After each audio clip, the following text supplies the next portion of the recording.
Maria, to please settle down.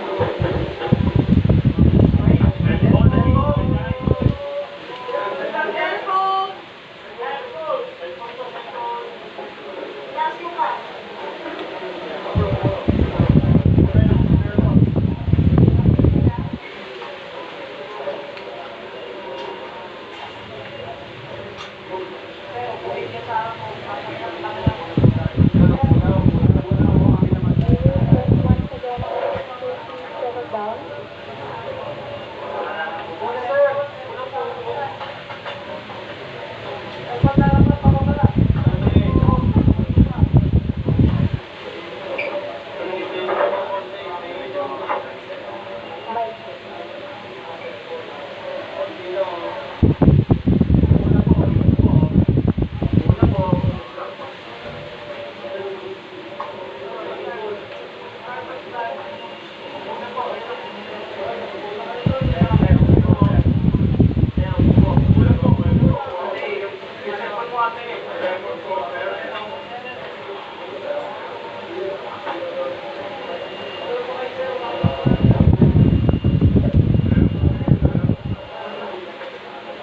Good morning, everyone. Good morning, everyone.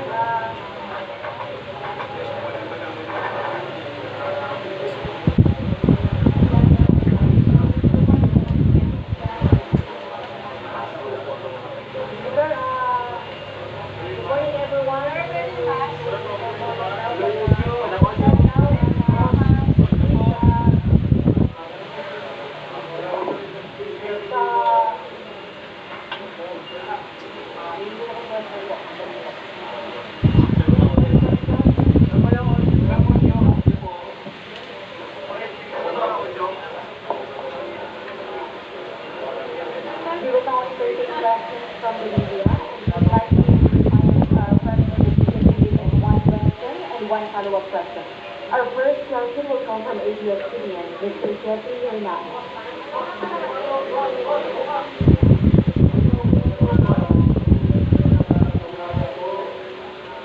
Good morning po, Secretary. Secretary, pakikwento lamang po, no, yung mga nangyari po mula po sa inyo na hanggang sa tuluyan po na malipat po sa pinatoy ng mga koso ni Mayor Alice at mayuwi po sa dito sa inyo. Magandang umaga sa inyo lahat.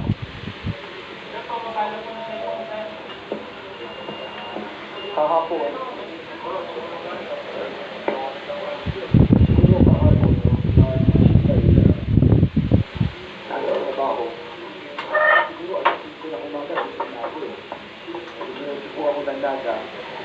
tapos hindi ko ako mga nabahaan. Ganda na tanghalian. Nakatanggap ako ng tawad na sinasabi na alauna ng madaling araw dahil nagakit ng mga iglesia ng authority si Alice ko na tumingin ko ang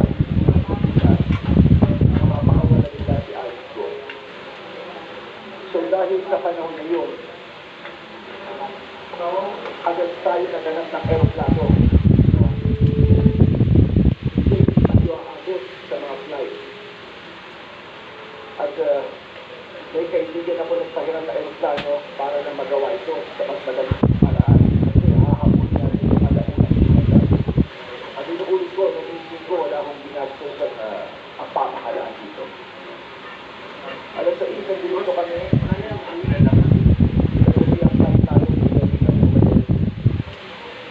halos 4 kalahating oras ang biyahe namin doon. Siguro mga alas 3 sa umaga natin na kami. Nag-ihat sila naman sa klase na doon. At pagkatapos noon, ay pinuntahan na po namin ang Indonesian official. Ito lang ako sa bigyan sa ating mga kababayan.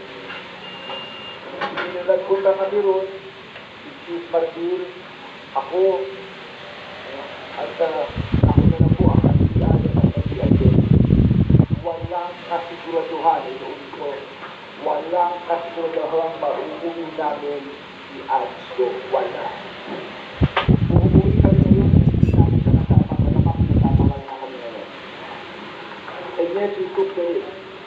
pa kami roon. At ginawa namin ang dapat namin gawin. Nakikita namin ng mga authorities. Pero ayos isang oras nakipag-usap kami. Ay, ito na po ang nangyari. Naiuwi namin ayos ko sa itong operasyon na ito ay dahil sa tinatawag natin police to police. Nagkaroon ng memorandum of understanding ang kapulisyahan ng Pilipinas at kapulisyahan ng Indonesia. Kung maaalala ninyo si Sheila Go at si Cassandra Ong, yun din ay dahil sa police to police na memorandum of understanding na kung saan ang kapulisyahan ng Pilipinas at ang kapulisyahan ng Indonesia ay magtutulong-tulong para hanapin ng mga pugante at iba pang kinalaman na kayo sa kanyang magaan ng tutulungan. At nung nahuli na si Alice Go, at gusto kong pasalamatan dito si General Makapan at ang ating police attaché na si Magamba at of course ang Indonesian counterpart na naka-assign dito, no? Ang pangalan niya po ay Police Senior Superintendent Resno, ang Indonesian Police Attaché. Siya po nakipag-coordinate sa Indonesia para malakad ito. At para lang malaman po ninyo, sa part naman ng Indonesia, gusto ko para pasalamatan si Police General Listio Sigit Prabowo, ang Chief ng Indonesian National Police.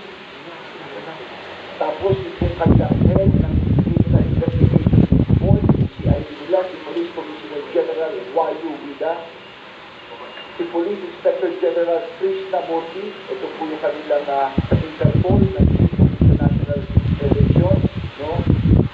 At itong si Police Commissioner General Matthews Pukong, ang Indonesian Narcotics Agency. At yung pong isang team ng Indonesia, ito po yung paglapag ni Alice Go sa Indonesia, hindi na nila binitawan kung saan ang pupunta sinusundan po. Kunyari, isang lugar, sa isang bahay, susundan nila, taglipan, susundan nila ulit. Sinagaan nila ito ng halos more than 2 weeks, no? More than 2 weeks na pagbabantay po ito. Ito po si Police Senior Superintendent Audrey Ladron, ang Chief ng International Crime Section ng Interpol ng Indonesia. So, lahat po ito ay nagtulungan upang nadakit po si Alice Go at ayun na nga para maiharap po ito. No? So, nung pumayag na po ang Indonesian authorities, ito po ay siya po ay in-report sa Pilipinas at pinadali na po namin ang aming proseso at ito na po ang nangyari ngayon ay uwi na po namin si Alice. Yes.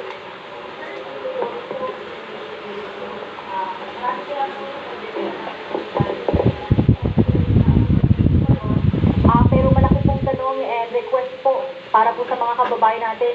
Maaari po ba natin iharap si Dismiss Bamban Mayor Alice Go? Opo.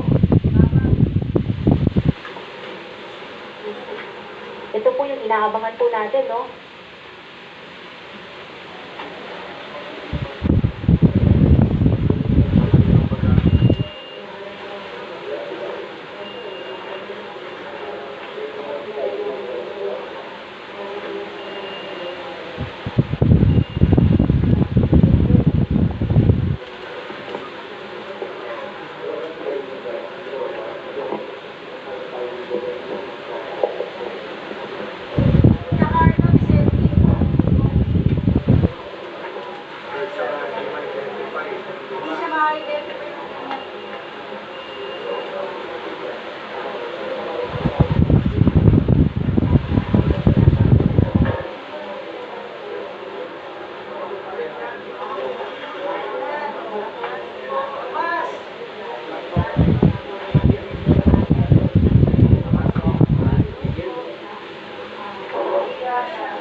First, medyo kumakalat yung picture po ninyo with Mayor Albert, Mayor Alice Go.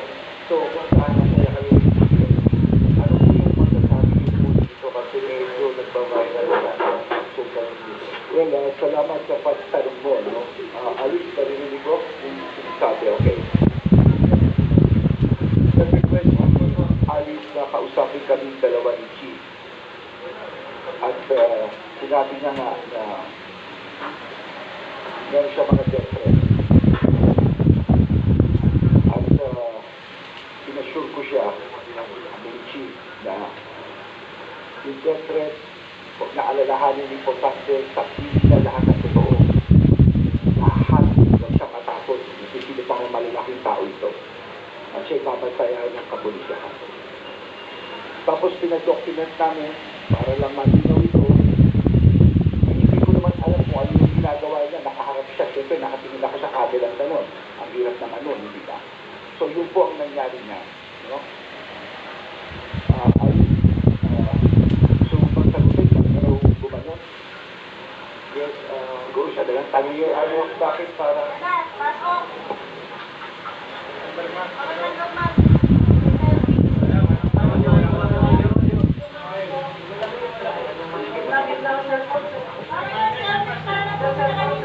Kina-confirm ko po ang lahat po na sinabi po ni Secretary na meron po akong death threats po at humingi po kami tulong po sa kanila at masaya din po ako na nakita ko po sila.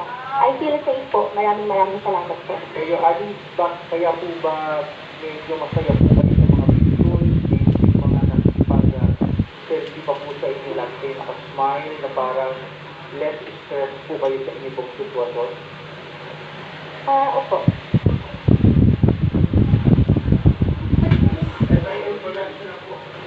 Kanino mananatili ngayon si Mayor Alice Guo?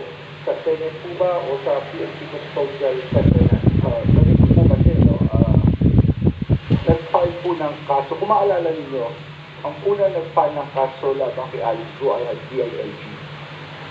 At ito naging basihan ng ombudsman na mag-issue ng preventive suspension. Kung maalala nyo na. Ngayon, ito ngayong kinain namin sa ombudsman. Ito ngayon ay nakita ng ombudsman at pinaktihan ng DILG. At pinagpa po ito at kinasuhan na po siya. No? At ito ngayon ay nasa korte ng Kapas Tarlac. At ang Kapas Tarlac po ay nag-issue ng warrant of arrest labang kay Alice Go. No, ganun po ang nangyari. Meron na po siyang warrant ngayon. At kanina nga pinasahan siya sa aeroplano pa lang pinasahan na po siya. Binasa yung kanyang demanda na siya nakademanda at pina-arresto po. Dahil po rito, siya ay pansamantala na pinayunan nila sa PNP. Siguro si Chief ang makakapagsalita na rito. No? At yun naman sa Senado, kung sakali man, kung mag-bail siya, may kasama na sa Senado. Ganun po kasi ang Chief, can you tell me Chief, kung paano ang proseso ngayon gagawin ng police? For the good one, what will happen is, kukunin po ng security address ang pagsigil ng PNP-IDG natin, no? Kasi meron siyang standing warrant of arrest. Then after that, pagka na-serve up na-inform by court sa RCC, then kung nakapag-bail siya, then we will turn over po natin sa Senate. But kung wala po siyang bail, it will be under the custody po ng PIDG ng PNP po. Perfect, thank you very much. We will proceed to more last question, and we are from GMA, Ms. Ninfa Ravelo. Sir Ravelo po si PWD. Pa-explain lang po para sa ating viewers and listeners. Kasi po si Mayor Alice Guo, former mayor, nakita kanina habang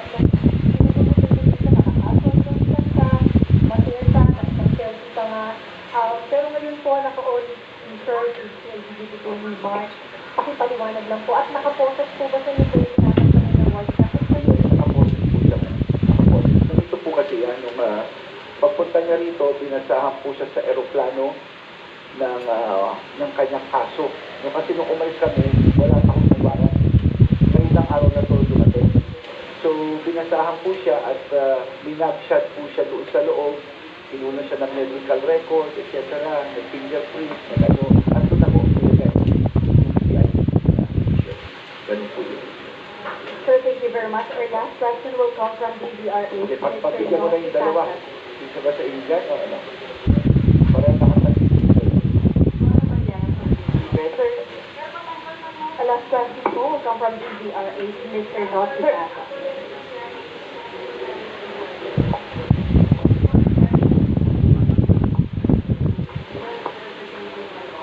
Okay, sir, good morning kay General Constitution, sir, Secretary Abalcad, Sir, itong pagka-aresto kay Mayor, former Mayor Alice, meron po ba itong kinalaman din, sir, sa may politika po ba ito na involved din dito, sir? Ganito lang po yan, ano? Kaya importante sa amin na magpunta sa Indonesia ng chief. Kamukha na sila ng niya. Wala kaming kasiguraduhan makukuha namin sa ulit ko. At ang mabigat noon kung babalik kami rito na hindi namin dala sa alis ko. Katakot-takot na criticism. Ngayon, bakit namin ginawa ito? Dahil ito yung proseso ng ating batas na dapat makuha siya. Five minutes, imagine, alauna ng umaga. Anong oras kami umalis dito? Inahabol namin yung alauna na yun. Mabuti na lang, nabihan kami ron na dahil nakita nga na persistent kami, in-adjust yung time. In-adjust nila hanggang inahabulan na. Kaya nakagalaw kami ng gusto at yung nga, nagkaroon kami ng meeting doon. Ngayon, katanong nga mo, bakit gano'n? Yung nga ang sinasabi namin kay Alice, huwag kang matakot. Huwag kang matakot. Kung ikaw natatakot sa buhay mo, we will provide you all of the assistance na kailangan mo. Importante lang, ituro mo ang mga taong malalaki ito. Lahat ng pangalan ibigay mo para magkaroon ng hustisya na rito at matapos na ito. Dahil yun lang ang bagay na talagang magpapaayos sa kanya. Hindi na totoo. May proseso tayo dito. Ibigay mo yung mga pangalan at andito ang pulis para proteksyonan siya ang kanyang buhay. No? Yun ang inassure natin sa kanya.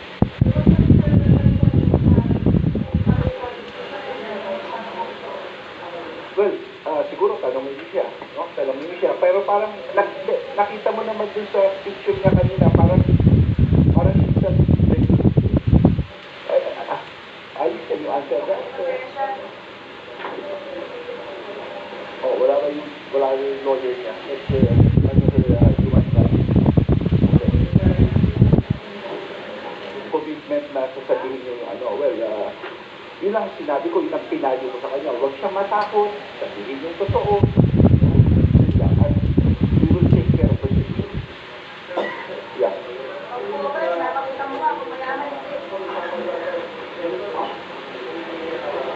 Well, ito na lang, ano, ang basis itong ating ginawa ay deportation procedure. No, totoo lang, napakabigat ng mission namin, ha? Napakabigat ito.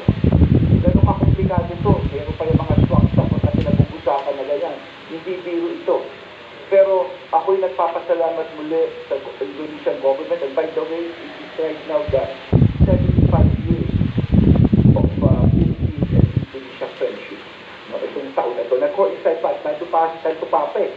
Nasa Indonesia pa ngayon. No? So, ang naging basis dito ay talagang ang deportation naman. Yun ang pinag-usapan. Okay? Sir, thank you po. Sir, we have one more question from DWIC. Sir Joel Calenda. Natutunan ko ba? At kung mayroon pang taong natanong, Hindi na ho namin, kasi masyadong mabilis ang pangyayari. Yung maraming tao kanina, no? At totoo lang, bukod sa KC, sa PNP, ado rin po, ang gusto ko rin pasalamatan, no? Ang NBI at ang ating immigration, no? Kabukanan din namin kung nagpunta kami rin namin, alam po ang dagatang namin kung kami ay makukuha o hindi at naging parang masaya lang talaga na nakuha namin. Yun ang pakiramdam kanina na at last yun ako at maipapalik namin siya sa Pilipinas. Yun ang pakiramdam ng team kanina. yes, sir, pwede ko ba kay ex-mayor ko. Gusto kong nagpangkasya sa labas ng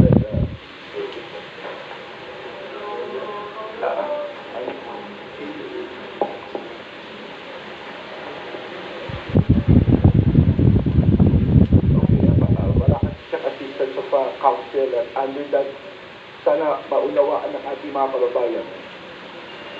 Meron tayong tinatawag ng Miranda rights.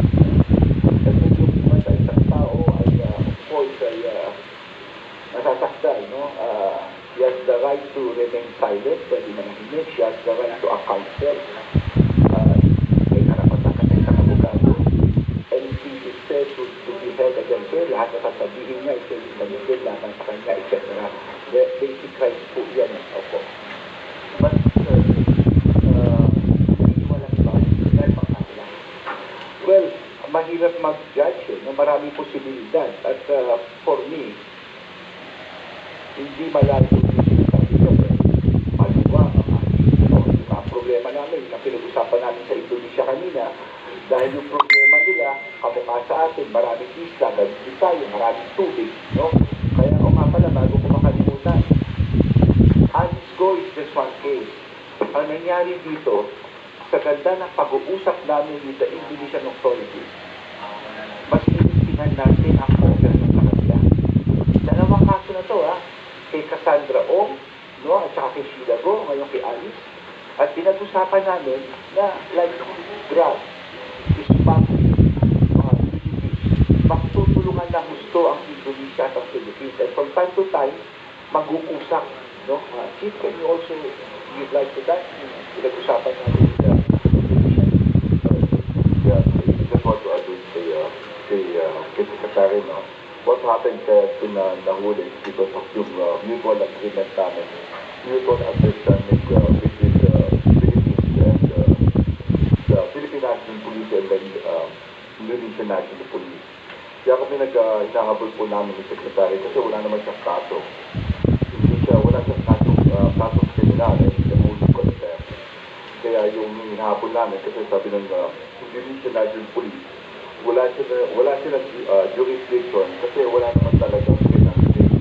So what happened, hinahabol po namin and at least kahit na paano napag-usapan sila to take care of dun sa ano natin and kaya nga nagkakaproblema kami kasi hindi ng kaso at nahihirapan na rin yung Indonesian National Police kung paano lang i-hold na matagal.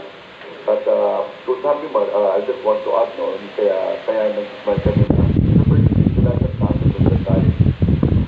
During the time, napaalis na kami sa airport na receive yung warrant of arrest coming from the RTC ng dun sa Sarla. But the rest is more of confined that na kung ano talaga nangyari, kung sino yung mga nagkakonsyon ng death, yung mga problema niya. And it so happened na nakuha na kami ng picture, maybe I don't know kung sino kumuha ng picture, but more of na ano talaga, natutuwa siya talagang iba yung first time na makikita yung secretary natin and yung kumuha na mo. And I guess ito po yung nangyari sa atin. So, ito po, it's more of sabi natin cooperation. Ang nangyari po dito, I just want to add, no, ang nangyari kasi dito is coming from kaya nahihirapan yung natin because from Indonesia, we went to Malaysia and Singapore. So paikot-ikot. And they took, sabi ko mas saan sa talaga nakuha nila ang just they took a risk they opened up one of the houses and nagtatago siya. Kaya yun po yung nangyari. Mutual agreement between us. Kaya lang nga, sabi nga ng Indonesian National Police, you have to go there right away because they have no case. We cannot hold them for quite a while, more than 24 hours. But po yun, ito po yung nangyari sila sa dun sa Alisco. Idadagdag ko lang, no? Lalo na sa mga napakahirap na maging pugante ka sa ibang bansa. Tandaan niya. Yan din ang pinag-usapan namin sa Indonesia. Bakit? Yung Interpol, International Police, Pilipinas, Indonesia, Singapore, Malaysia, masasanib pwersa yan. Kung anong nangyari rito ngayon sa Indonesia at Pilipinas, yan ang mangyayari sa lugar. Talaga magtutulungan yung po na pagkasunduan natin. Okay? Sir, thank you very much. Thank you very much. We have last one question for the report. Secretary, good morning. Gilbert from Rapid. Sir, can you confirm that the swap, what was left on the table, was it discussed, will it be discussed further? Well, actually, yung swap na sinasabi nito, hindi naman masyadong, hindi na pag-usapan eh, no? It was just bypassing lang na sinasabi lang nila na I think as far as the issue is concerned, it was mentioned that yung death penalty for that person, I think his name is Haas, hindi nila kinukonsider. Pero it was never the basis hindi dahil they swap, and I want to make that very clear. It's not because of that, it's because of the deposition. Okay? Sir, Joanna Balyaran from GT Press. Sir, so you're saying kanina na you're going to protect Alice. So you're saying po ngayon na there are bigger people or syndicates behind her and she's not the leader of the crimes that she... No, teka muna, do not put words into my mouth. Simple lang ang sinasabi ko. Sinabi ni Alice, natatakot siya sa buhay niya at kaya siya umalis dito sa bansa. No. Natatakot siya. Siguro natatakot siya. Ang sabi namin, ang matakot, sabihin mo lahat at puproteksyonan ka ng pulis ang buhay mo. Ganun kasimple lang yun. Okay? Ganun lang kasimple yun. Ang importante, malaman natin ang totoo na nangyari dito. No? At ang importante na rin, sa ganyang sitwasyon, magkaroon siya ng comfort na huwag siya matakot. Protektado siya as part of the PNP system. Sir, is she a Chinese fighter? I'm not sure. Hindi ko alam. Hindi ko talaga alam ko ang nationality na po. Maraming salamat po sa